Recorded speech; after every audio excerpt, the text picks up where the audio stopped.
Hello there guys, and welcome to this X-Plane 11 video. Finally, the highly anticipated and long-awaited Flight Factor A320 has been released for X-Plane 11. This release is a limited public beta, and hence this video is not going to be a review but rather a first look of this aircraft. For our first look video today, we're going to be taking a look at the modeling and texture work in general. We're going to look at the various features that Flight Factor had integrated into this aircraft. And finally, we're going to do a short test flight from Düsseldorf to Hamburg in Germany. We're going to be flying at 28,000 feet. The approximate flight time is 1 hour, so let's get to it. In terms of the 3D modeling and texture work, as you can see, Flight Factor had done a tremendous job in creating a highly authentic replica of the Airbus A320. What I really have a lot of appreciation for is how they used PBR on this model. It's not exaggerated at all, and you can still see the reflection and that metal look on the aircraft fuselage and the engines. As you can see, the details here on the engine, all the stickers, the landing gear right here and right here. The wing looks absolutely superb. Just generally speaking, in terms of the modeling, I think Flight Factor have really nailed this model, and they usually do with all their aircraft. Welcome to the flight deck. As you can see, the interior texture work and the 3D modeling again is absolutely superb. Flight Factor had done a brilliant job again in creating a very authentic look of the Airbus cockpit. And as you can see, we have some rain here, and the rain effects in this model is probably by far the best I've seen on any aircraft in X-Plane 11. I think it's more realistic than the IXCG 737. And as we taxi and take off, I think you'll get more appreciation of the rain effect. Let me show you very quickly the, by the way, just look at the overhead panel. Just the color of the overhead panel is just simply superb. And by the way, the release of the Flight Factor A320 coincided with the release of the FS Labs A320 for prepared version 4.1. I think they were just a few days apart, and I've done some testing between the two models. And let me tell you, the Flight Factor A320 has a slight edge over the FS Labs version. Now, this is probably not comparing apples to apples, but I thought it's worthwhile mentioning that there's a lot of attention to detail in this aircraft, both from a visual perspective and from a system perspective, that kind of, have an edge over the FS Labs version. So let me show you very quickly the passenger cabin, because I know a lot of you guys will probably ask if it's got one, and it sure does. It's got the business and economy classes modeled here, a very decent 3D passenger cabin. We are back at the flight deck, and the next thing I want to show you guys is the electronic flight bag that ships with this aircraft. Now, I have a lot of appreciation for this device here because it really simplifies aircraft management. Now, let me show you the various features. The services tab has got the supply, fuel, passengers and cargo. The supply tab here allows you to connect the ground power unit, air starter unit if you're having trouble with the APU, and toggle the chocks on and off. The fuel is where you manage the fuel, and you can do this either per tank, or you could just simply use this slider to set the total fuel, and the computer will basically distribute the fuel on all the tanks. So let's go ahead and call the fuel truck here, and we're going to set our fuel for our flight today. I'm going to put about 6,400, and we'll say set, and we'll leave the passengers and cargo as they are, but this is how you actually call the air stairs, and you can also change this to gate. So really cool in terms of managing the weight and balance, and the passengers, cargo, and fuel. Again, this is the cargo. So in terms of the performance data, this is again something that's very useful because you don't really have to leave the sim to consult your flight plan for the weight and balance and all the performance data. It's right there in front of you, and you can just use it, enter it into the MCDU. Also, this aircraft comes with an extensive checklist if you want to follow the checklist. We're not going to follow one today because I'm fairly familiar with how to operate an Airbus in a sim. Again, this is something I really like a lot, which is a web browser. And this is a fully functional web browser, so you can actually type in here, google.com, so it works in exactly the same way as your regular browser. And the reason why I like this is because you can actually consult your Navigraph charts or you can look at your FLAN and SimBrief without having to really leave the sim or switch to a different application. The settings tab here gives you the ability to manage the aircraft visual settings in terms of the quality, reflection effect, and the rain effect, which is of course it was on during the first few moments. I think there is no longer any rain here, so we can't see it. Maybe I will enable the rain before takeoff. I will modify the weather so that you guys can see the rain effect, because it's really very well done on this aircraft. Now this section here is related to the map, okay? Now the Google API key is something you can get for free. It's not exactly working, so when you click on map, it loads the map and then it goes away. It says, oops, something went wrong. It looks like I'm doing something wrong, or perhaps my credentials aren't right. So I will check that later. It does not seem to be a bug with the aircraft. So I will look into this and let you guys know. But this is what this information is for. The iris alignment speed, now let me tell you guys, it does take quite a bit of time for the ILS to align, for the IRS to align. So my recommendation is to select ×10 and say apply. And that's pretty much the electronic flight bag. And we're probably going to use it later on during the video. Maybe not. We will actually, we just need the performance data, I think.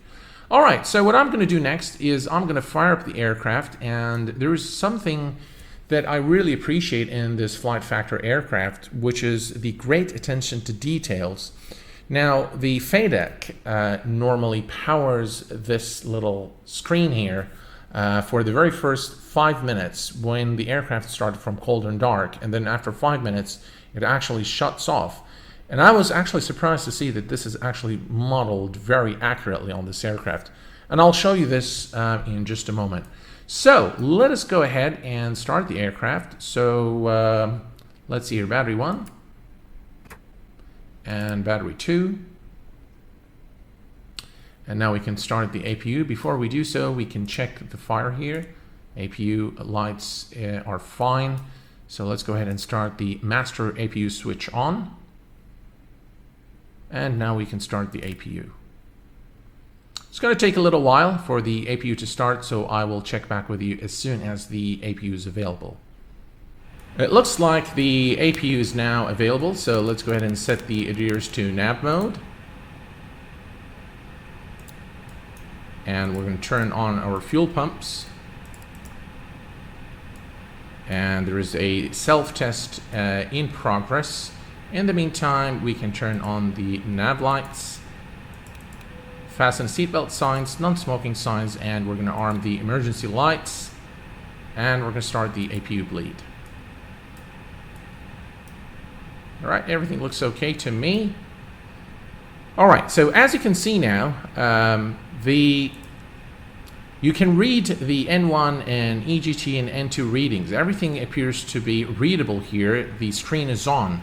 And that is actually FlightdeckX working, and it will work for the first 5 minutes. And so once this turns off, I will show you how to actually turn it on while on the ground. Okay,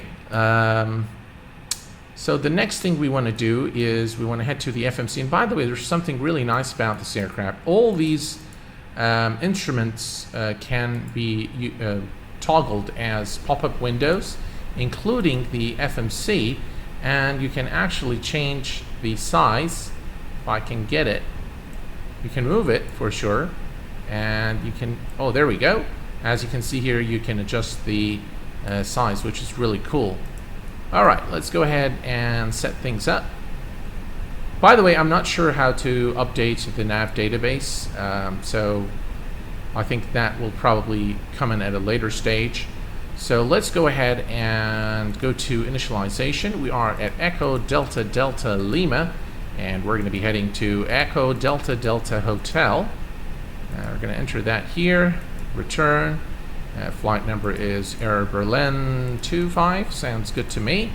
Cost index today is 15, and we're going to be cruising at a final altitude of 28,000 feet.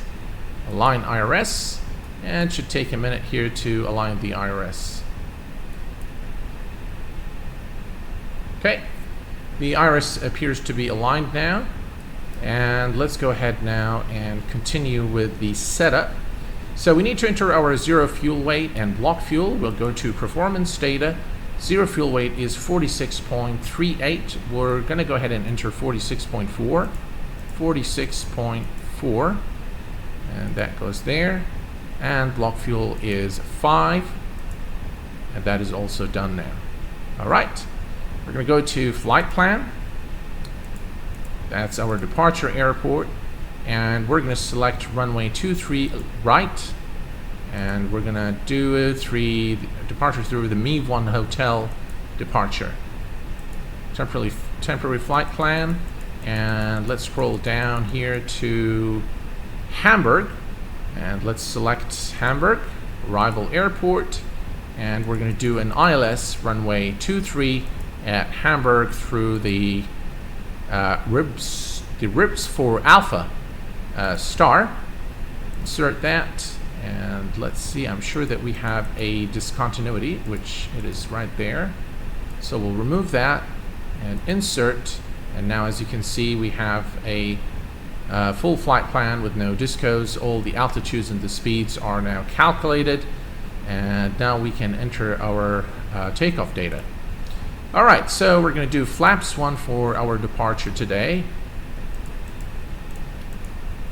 And that goes here. Flex temperature 45. And that's pretty much it. V2 is 124. V rotate is 120. And V1 is 120. And you have to enter this one manually. Okay, so everything appears to be okay now.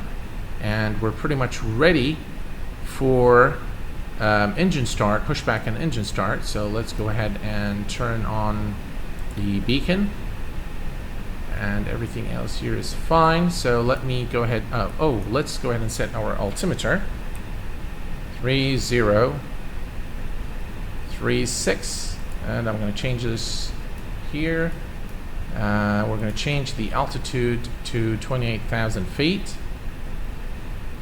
Right, so altitude is set. And everything else here appears to be okay. Right, so let's go ahead and plan our pushback out of Düsseldorf. And I'm going to try to use the better pushback. I've tried it before, didn't really work. So we're going to do, let's see here, this here, and let's see.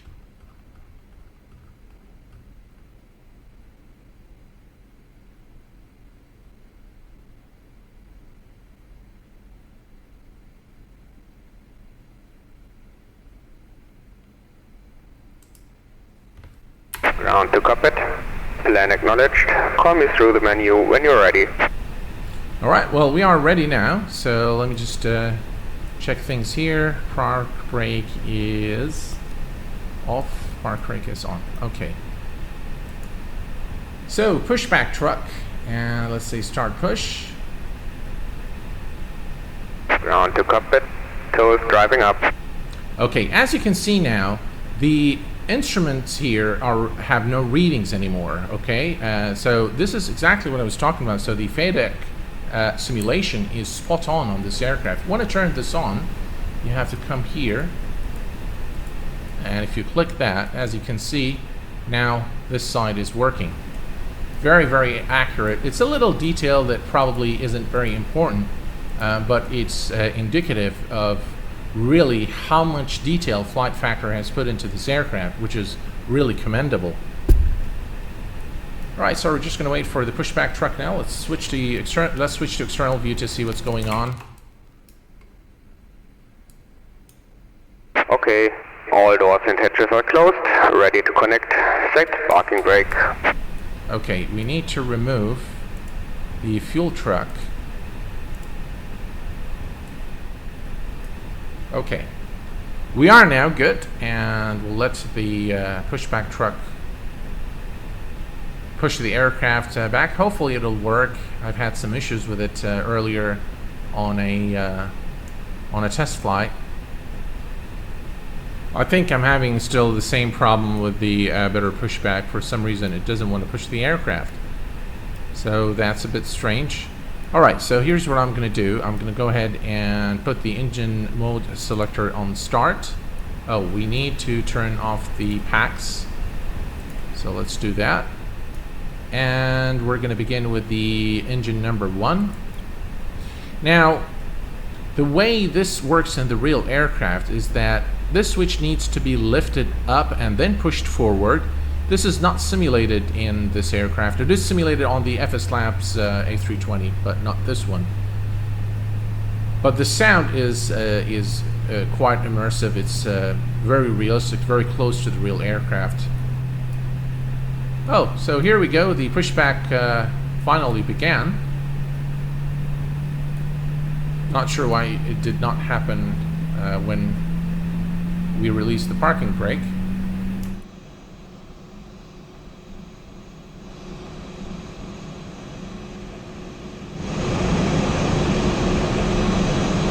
Alright, and we have a good start on the first engine, so let's go ahead and start the engine number 2. Disconnecting tow, stand by. Okay, we have a good start on both engines, so let's go ahead and now switch the engine mode selector to normal, and we're going to head over to the overhead panel, turn on the packs, turn off the APU bleed, and everything here looks good to me. Taxi light is Tow on. is disconnected and bypass pin has been removed. Hand signal on the right. I'll see you next time and have a safe flight. Thank you for your service. Alright, we're good to go now, and we can release the parking brake and head over to the runway. Let me go ahead and... by the way, I've done a couple of test flights, and as soon as I received an update this morning of this beta, and every time I push the the throttle, I get a brake warning that the brakes are too hot. I'm not sure why that is, but anyway, let's see here. We need to arm the speed brake and flaps 1. Let's see here, brake on max, and we're going to start the clock. So let's see here. I'm going to start it now. We should start it before takeoff, but I'm sure I'm going to forget, so I'm going to just do it now. And we're going to set the TCAS. Let me clear that and put 2000 since this is an IFR flight. Okay, everything looks good to me now, so let's go ahead and taxi to the runway. Let's check takeoff configuration, and everything is normal. So let's release the parking brake, and parking brake is released, and let's give it just a little bit of power and head over to the runway.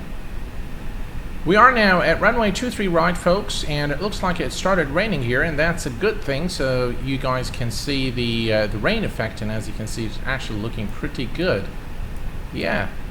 Alright, so let's do the final check here. The lights are okay, flaps are okay, takeoff test is normal. So let's go ahead and release the parking brake. Alright, and let's give it power. Alright, we get lined up here.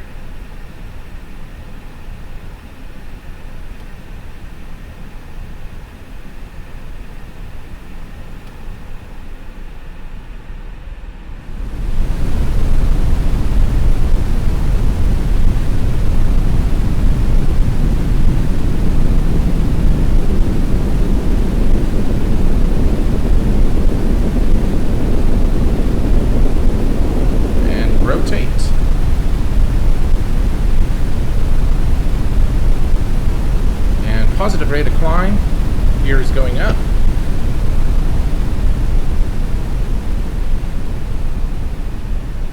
As you can see, the rain effect is absolutely gorgeous. Look at that. Wow. Looks absolutely gorgeous. Look at that. Wow. It's actually a lot better than the IXCG rain effect. Let me go ahead and engage the autopilot. Yeah, the takeoff was a bit clumsy, and the reason behind that is I wasn't able to keep it straight. It's just so touchy. I'm not sure why. I keep hearing that this is an X-plane issue, but seriously, very, very touchy controls there.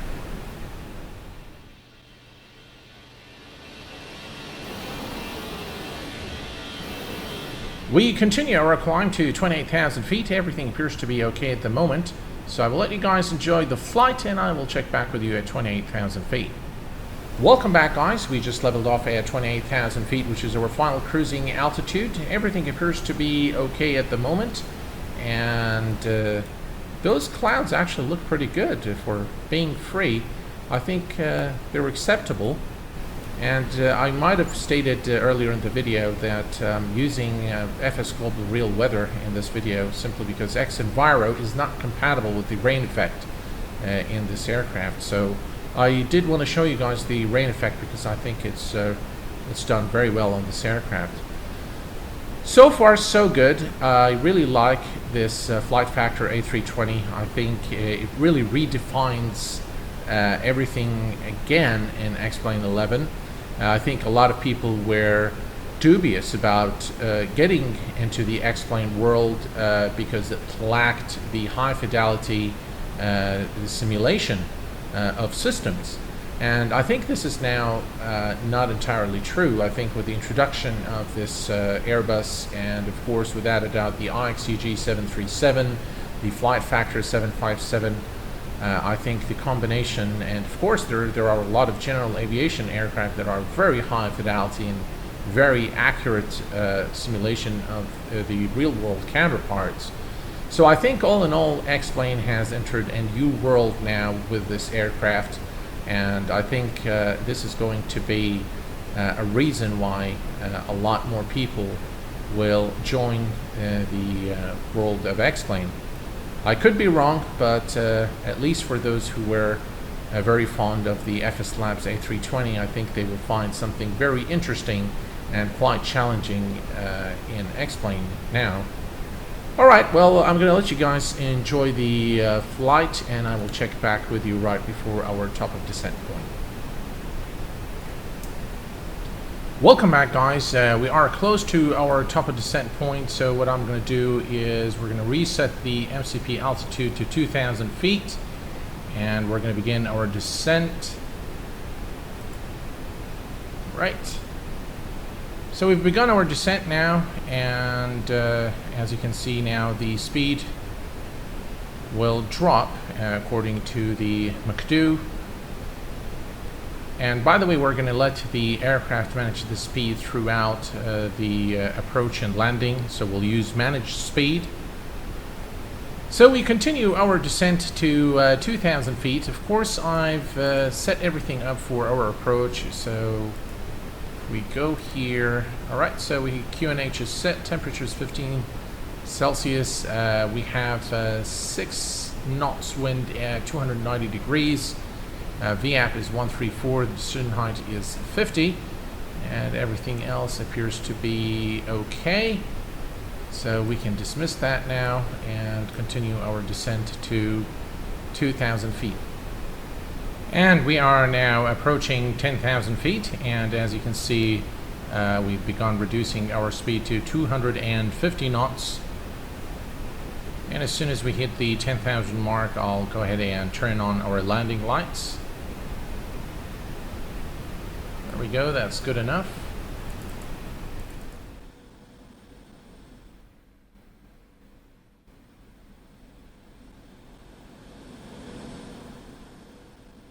Well, we are closing in at Hamburg, and as you can see, there is some heavy rain here as we approach our destination. a very immersive aircraft. This rain effect really adds a lot. Fair reference standard 3033. There we go. And we can also turn on the landing system. And we continue our descent to 2,000 feet, which is our final approach speed. Let me go ahead and turn on the probe window heat.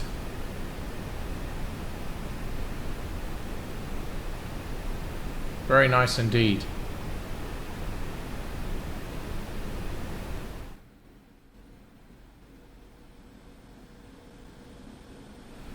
Alright, we are now making our final turn before we intercept the localizer and prepare the aircraft for landing. Localizer is now active. Approach. That's the runway right over there. And autopilot 2. Flaps 1.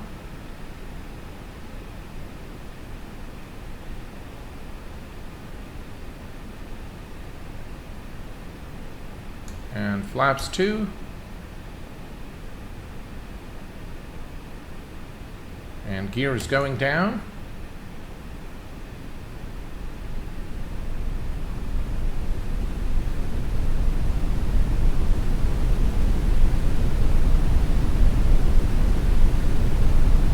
And now the aircraft is going to begin the descent. As you can see, the glide slope is now active. Right, brake on low. We're going to arm the speed brake. And flaps full.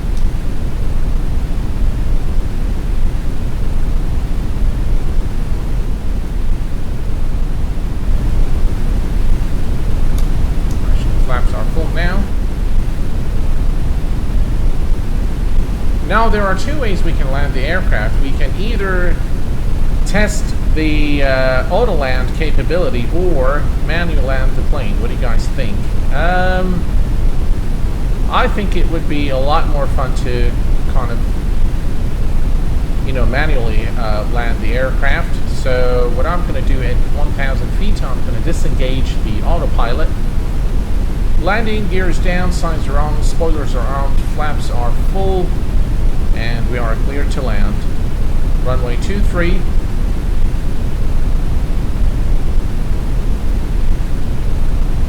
All's going well at the moment. 1,000 feet. And I'm going to go ahead and disengage the autopilot now.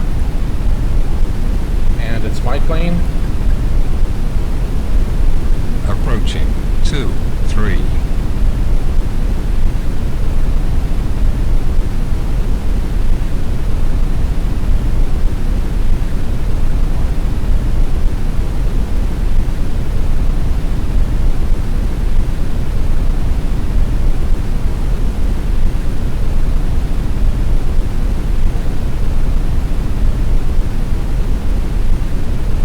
Land green check.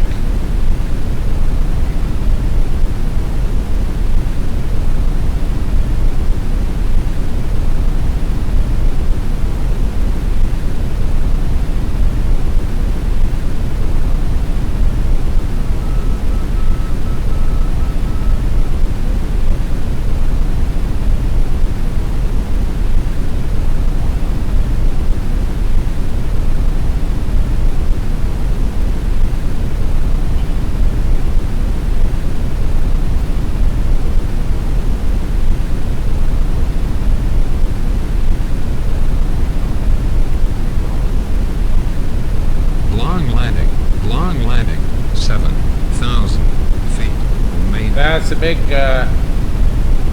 that's a long float there. Well, we've made it safely to Hamburg. Very strong winds here as we reach Hamburg. Again, the controls are so touchy. You can't keep the aircraft in a straight line. Well, welcome to Hamburg, guys. We've made it safely here, and brakes are hot. Yeah, I can imagine why. All right, let's turn on the brake fans.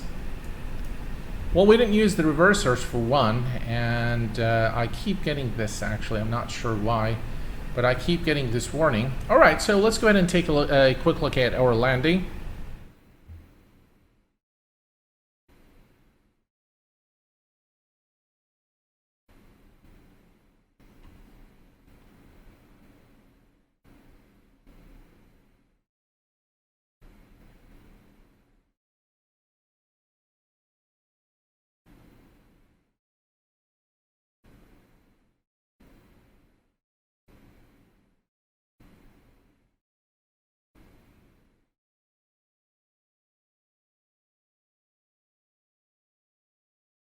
Well, guys, this brings us to the conclusion of our video today. I hope that this was a useful and insightful first look at the Flight Factor A320.